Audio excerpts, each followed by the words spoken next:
پیغمبر اکرم ارشاد فرمائی من احب ان یتمسک بدینی کوم یو انسان غواړي پیغمبر یې پورا دعوت عام دی د پیغمبر د حدیث کې یو خاص کلی یو خاص مذهب یو خاص فرقه سره پیغمبر نه مخاطب بلکې دعوت عام دی چوکم کچری د حدیث باندې عمل وکړي پیغمبر اکرم ارشاد فرمائی من احب ان یتمسک بدینی کوم انسان غواړي چې هغه د دنیا کې دیندار جوړ شي دیندار دین باندې عمل وکړي یو بهترین دیندار انسان غدغه دنیا کې ورنه جوړ شي ورکب سفینه النجات او دی دنیا کې او غی دنیا کې انسان د نجات ولا کشتی کې چینی توجه مشتاز ہے محترم حدیث نے چاہ دی کہ پیغمبر روایت دی صحابہ صادق دی صادق دوست و دشمن مانس کے پیغمبر د صادق لقب سره مشهور دی اگر پیغمبر نے ارشاد فرمائی کہ جو غواړي دی دنیا کی دیندار جوړ شي او دی اردو جهانو کې د نجات ولا کشتی کې چینی فلیقتدی بعلی ابن ابی طالب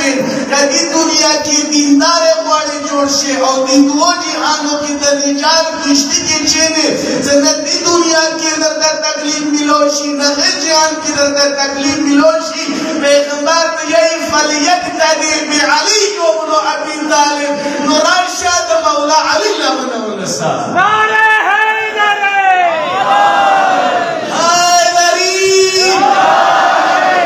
مولا امیر المؤمنین لمن ونسا مولا امیر المؤمنین پیغمبر دی وهو خلیفتی من بعدی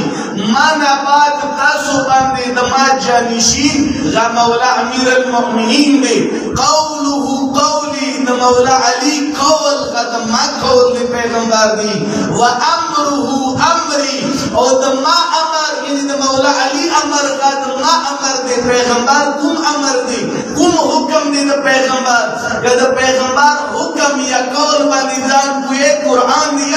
چې کوم شی پیغمبر تاسو ته عطا کی ما اتاکم رسول فخذوه کوم شی پیغمبر ته عطا کی غږ قبول کو لکه څنګه پیغمبر په باره کې حکم دی همداسې مولا امیر المؤمنین په باره کې پیغمبر سي چې د مولا علی قول د ما قول دی او د مولا علی حکم د ما حکم دی قوله قولی امره امری د علی قول د ما قول دی د مولا علی حکم د ما حکم دی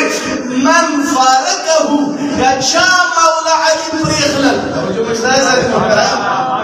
پیغمبر دی صادق پیغمبر او دغه هغه عظیم روایت دی چې دغه ټول کتابونه موجود دي د نن انټرنیټ باندې لاړ شو وګوره دا صرف د موت مذهب کتابونو کې نه بلکې موت مذهب کتابونو نه علاوه دا روایت موجود دي چې پیغمبر دی من فارقه فقد فارقني چار علی پرخلل پیغمبر سره هیڅ تعلق نشته غ پیغمبر سره کار نشته یا پیغمبر نه د شفاعت دامونه کی چې مولا امیر المؤمنین پرخلل د مولا علی یاره پرخلل پیغمبر دی فقد فارقني غ اخیره پیغمبر پرخلل دی او کوم کاس مولا امیر المؤمنین پرخلل پیغمبر دی لم ارانی ولم اراه یوم القیامه او ذکر د قیامت ورځ شي دغه انسان نه د پیغمبر چهره لیدلی شي